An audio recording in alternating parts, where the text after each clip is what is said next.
was 2 scenes. There was one where I was a hearing character, and then there was one where I played the deaf character. So there was a hearing scene and a deaf scene. So that was definitely weird because I had never done anything like that before. So I did some small amounts of research before I auditioned for it. But then after meeting Todd, we did some more research after that. And I really delved into this character. Yeah, absolutely. And Todd describes that you guys were actually in New York City, right? You guys were filming here, and then you put on, was it headphones or is it noise cancellation? Noise cancellation headphones. What was that like, walking around like that?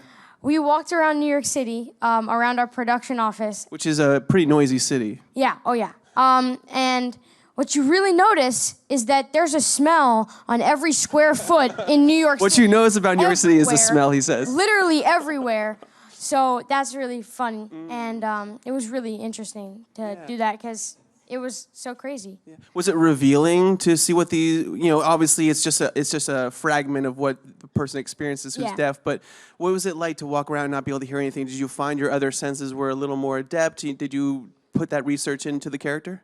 Like I said, you really smell things, and you see things. Like the texture on everything is just so much more amplified, and like you see shadows way more acutely, and it's just really cool. And like you said, it kind of does feel like your senses are heightened, even though they aren't completely. So how, the range of time, how much were you shooting? Were you doing the scenes that you were hearing and the scenes that you were deaf differently, or were you doing them one after the other? How'd that work out? We did most of the hearing scenes towards the beginning of the filming process, but then for most of the movie, my character's deaf. So we kind of scattered around scenes all over the place because that's just how it is, and you can't really film a scene in perfect sequence because it just never works that way.